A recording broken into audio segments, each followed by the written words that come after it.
There are places that become famous because of what happened inside them. Then there are places that become famous because no one can agree on what really happened. Hidden among the quiet countryside of Harrisville, Rhode Island, stands an ordinary-looking white farmhouse. At first glance, it doesn't seem unusual, surrounded by open fields and dense forests. It looks like the kind of home where generations of families might have lived peaceful, ordinary lives. Yet this quiet farmhouse has become one of the most debated paranormal locations in the world. Millions know it as the Conjuring house, thanks to the 2013 Hollywood film that introduced its story to a global audience. But the real events are far more complex than anything shown on screen.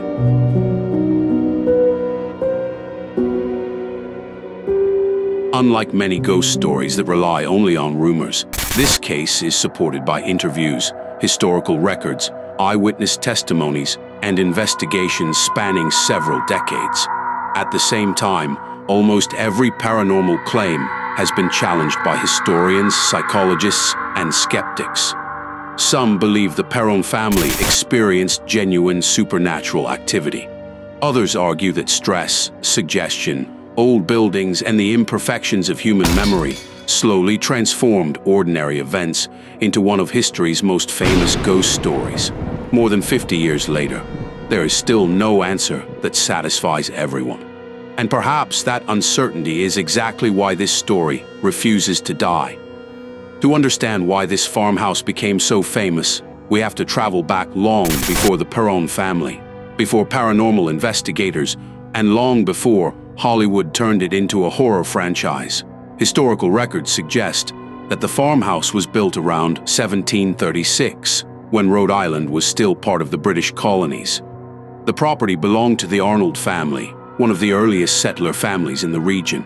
For generations, the farmhouse witnessed the ordinary cycle of life: births, marriages, illnesses, and deaths. In colonial America, life was difficult. Disease spread quickly, medical care was limited, and farming accidents were common. It was perfectly normal for several generations of one family to live and eventually die under the same roof.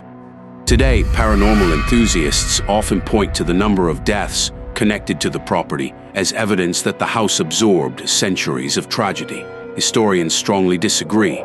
They argue that what happened there was no different from thousands of other colonial homes across early America. The house certainly has a long history, but history alone is not evidence of a haunting. Still, as the years passed, local stories about the farmhouse slowly began to spread. Some neighbors spoke of an uneasy feeling near the property after dark. Others claimed they heard unexplained sounds or saw strange figures in the distance. None of these stories were documented at the time. They survived only as local folklore, passed from one generation to another. Whether those stories contained any truth is impossible to know today. For more than 2 centuries, the farmhouse remained just another old home with a mysterious reputation. No famous investigations took place. No newspaper headlines declared it haunted. If anything unusual was happening there, it remained hidden remarkably well. Then, in January 1971, an ordinary family searching for a peaceful life moved into the house. They believed they had found their dream home. Instead, according to every member of the family, they stepped into a mystery that would follow them for the rest of their lives. When Roger and Carolyn Perron first visited the farmhouse, they didn't see a haunted house. They saw an opportunity. The property offered more than 200 acres of land, surrounded by forests and rolling fields, providing exactly the peaceful country life they wanted for their 5 daughters. The house itself was old, but full of character. Its massive fireplaces, handcrafted wooden beams, and centuries-old architecture made it feel like a piece of living history. In January 1971, the Perron family officially moved in, excited to begin a new chapter of their lives. Like any family settling into a new home, they unpacked boxes, arranged furniture, and watched the children eagerly explore every staircase, bedroom, attic, and hidden corner of the enormous farmhouse. At first, nothing seemed out of the ordinary. The house creaked constantly, but that was expected in a building that had stood for more than 200 years. Wooden floors groaned beneath footsteps. Doors shifted slightly within their old frames, and the wind found countless ways to whistle through tiny gaps in the aging structure. Roger dismissed every unusual sound as part of living in an 18th century farmhouse. Carolyn agreed. They had no reason to believe anything was wrong. The first strange incidents were so minor that Carolyn barely mentioned them. A broom she had left leaning against the kitchen wall would later be found somewhere else. Small household items occasionally disappeared, only to turn up in places she was certain she had already searched. Chairs sometimes seemed slightly out of place. With 5 energetic children constantly running through the house, none of it seemed particularly mysterious. Roger simply assumed someone had moved the objects and forgotten about it. But over the following weeks, the incidents became more difficult to ignore. Late at night, soft knocking sounds echoed through the walls. Sometimes they seemed to come from upstairs, other times from empty rooms where no one was present. Roger searched the property more than once, checking windows, doors, and even the attic, expecting to find loose boards, tree branches, or perhaps an animal trapped inside the walls. Every search ended the same way. Nothing. The noises continued, but their source remained unknown.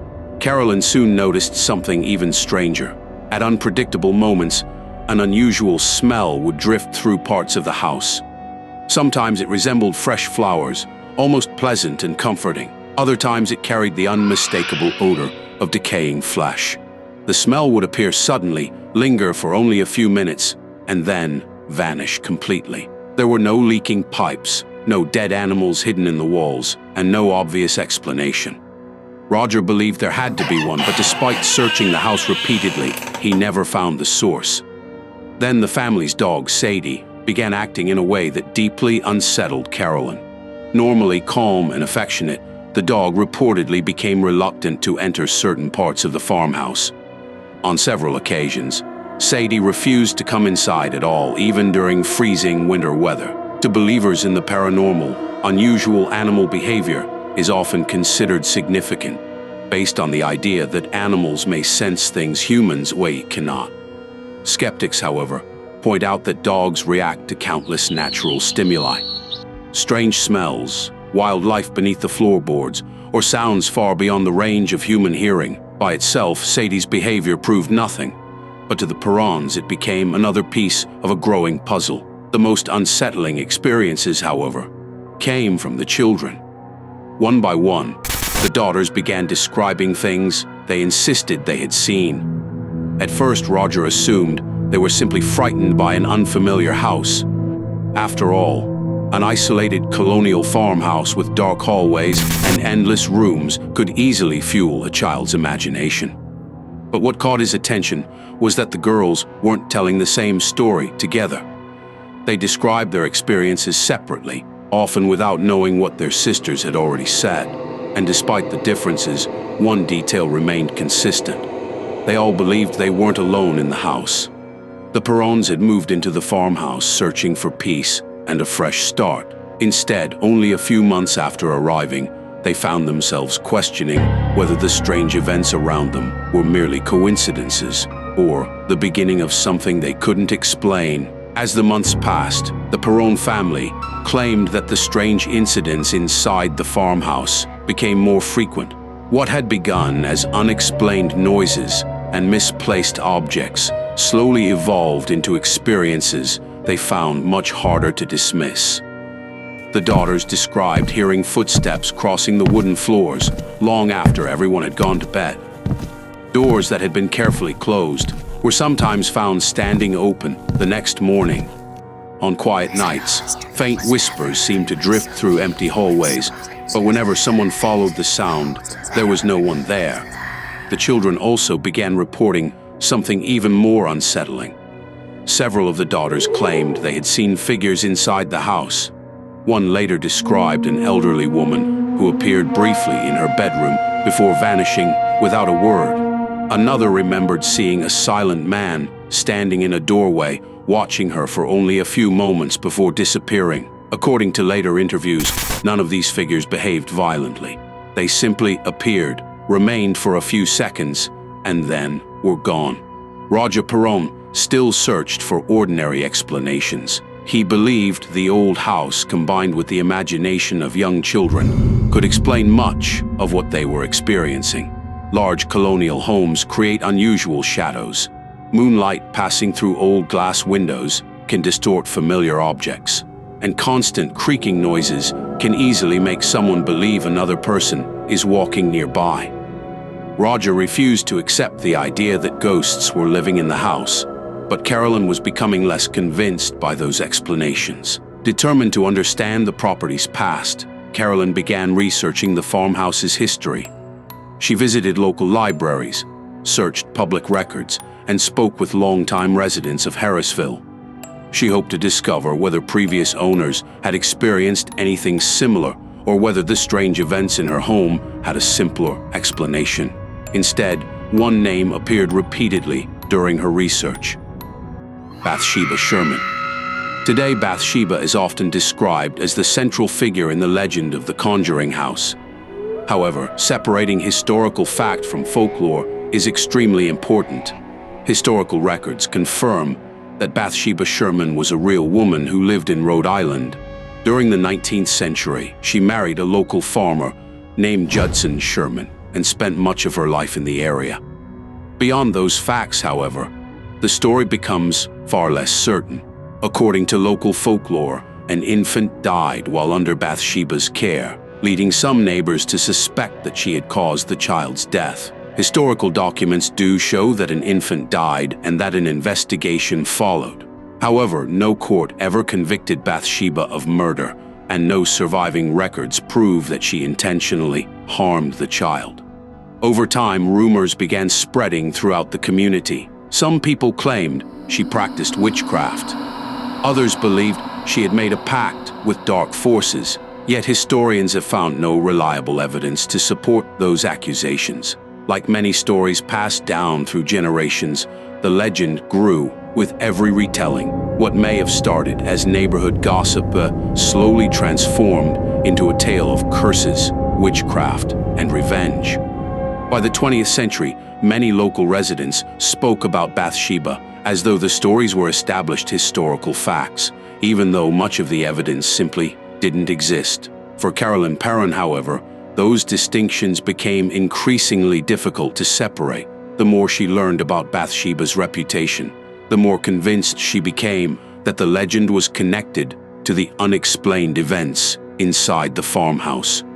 Whether that belief influenced the way she interpreted later experiences is impossible to determine, but from that point onward, she believed the house held a far darker history than anyone had imagined. According to Carolyn's later accounts, the activity inside the farmhouse also began changing. She claimed to wake with unexplained bruises on her body and occasionally felt as though someone was standing just behind her, only to turn around and find an empty room. On one occasion, she said she experienced a sudden, sharp pain in her leg while cleaning the house and later discovered a fresh wound without any obvious cause. No evidence exists to explain how those injuries occurred, and skeptics argue they could easily have resulted from ordinary accidents that seemed mysterious only in hindsight. Even so, Carolyn believed the incidents were becoming increasingly personal. By now, the emotional strain on the family had become impossible to ignore. The children were frightened. Carolyn felt convinced that something inside the house wanted them gone, and even Roger, still skeptical of ghosts, could no longer deny that his family genuinely believed they were living through something terrifying. Unsure where else to turn, Carolyn decided to seek help from people who claimed to investigate the unexplained. That decision would bring one of America's most famous paranormal couples to the farmhouse, Ed and Lorraine Warren, and transform a local mystery into a story that would eventually become known around the world. By late 1973, the Perron family had reached a breaking point. Whatever they believed was happening inside the farmhouse had affected every member of the household. The children were frightened. Carolyn felt emotionally and physically exhausted. And although Roger still searched for logical explanations, he could no longer ignore that his family genuinely believed they were living through something terrifying. Hoping to find answers, Carolyn contacted Ed and Lorraine Warren, a husband and wife team already known for investigating alleged hauntings across the northeastern United States. Ed described himself as a demonologist, while Lorraine claimed to possess clairvoyant abilities that allowed her to sense spiritual presences.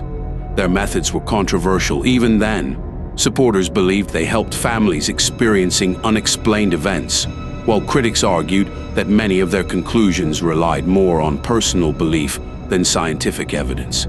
After listening to the Perron's experiences and spending time inside the farmhouse, the Warrens reached a conclusion.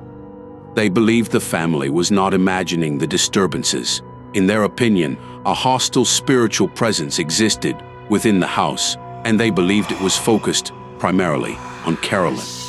They also connected this presence to the local legend of Bathsheba Sherman, although no historical evidence has ever proven that Bathsheba practiced witchcraft or had any connection to paranormal activity. That interpretation came entirely from local folklore and the Warrens' own investigation. The most dramatic moment came when the Warrens organized a séance inside the farmhouse. According to family members, the purpose was to communicate with whatever they believed was responsible for the disturbances. What happened during that evening remains one of the most disputed parts of the entire case. Several witnesses later claimed that Carolyn entered a trance-like state. Her chair shook violently, and her voice seemed to change. Others remembered the atmosphere becoming so frightening that Roger immediately ended the séance, fearing for his wife's safety. No verified audio or video recording of the séance exists. Everything we know about that night comes from eyewitness accounts shared years later, making it impossible to confirm exactly what occurred. One detail often overlooked is that the Warrens did not solve the case. Unlike the Hollywood film, they did not perform a dramatic exorcism that ended the haunting. In fact, after the séance, their involvement with the family largely came to an end. The Perrons continued living in the farmhouse for several more years, and according to them, some of the strange experiences continued until they finally moved away in 1980. If the investigation had answered every question, this story might have ended there. Instead, it only created a much bigger mystery, one that continues to divide believers and skeptics. More than 50 years later, when the Perron family finally left the farmhouse in 1980, they didn't leave with proof that ghosts existed. They left with memories they believed would stay with them forever. Over the years, each member of the family continued telling remarkably similar stories in interviews, books, and documentaries. They never claimed to have all the answers, but they remained convinced that what they experienced inside the farmhouse was real. The story might have remained a little-known local mystery if it hadn't reached Hollywood. In 2013, The Conjuring introduced millions of people to the Perron family's experiences and the investigation by Ed and Lorraine Warren. The film became a worldwide success and turned the quiet farmhouse in Harrisville into one of the most famous, allegedly haunted houses on Earth. Thousands of visitors now travel there every year, hoping to witness something unexplained for themselves. However, the movie is not a documentary. Many events were dramatized, characters were simplified, and timelines were changed to create a more exciting horror film. The real story is far less straightforward. Unlike the movie, there was no dramatic ending, where evil was defeated once and for all. The Perrons simply continued living in the house until they eventually moved away, carrying their questions with them. So what really happened inside that farmhouse? There are two very different ways of looking at the evidence. Those who believe in the paranormal point out that multiple members of the Perron family described similar experiences over many decades. They argue that the consistency of their accounts, combined with the investigations conducted by the Warrens and the continued reports from some later visitors, suggests that something unusual may have existed within the house. Skeptics see the case differently. They argue that an isolated 18th century farmhouse naturally produces strange sounds as wood expands and contracts with changing temperatures. Wildlife inside walls or attics can create footsteps, scratching noises, and unexplained knocks. Living in an old house with a growing reputation for being haunted may also influence the way ordinary events are interpreted.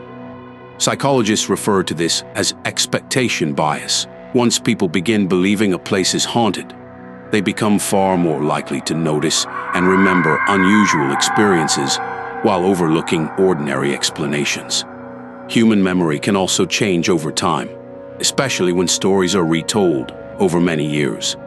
The truth is that neither side has been able to prove its case completely.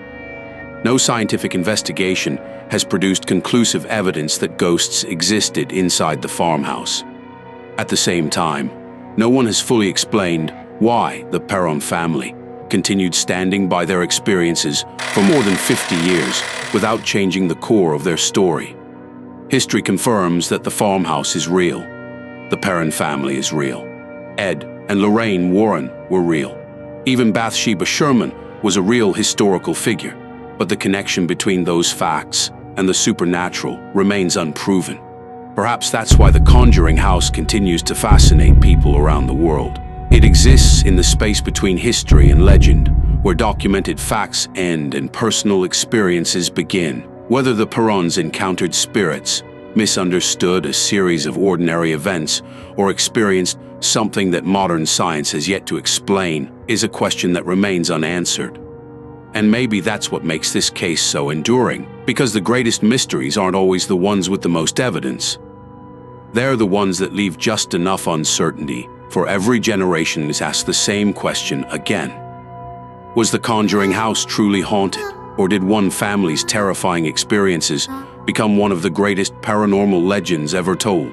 The evidence is on the table. The decision is yours.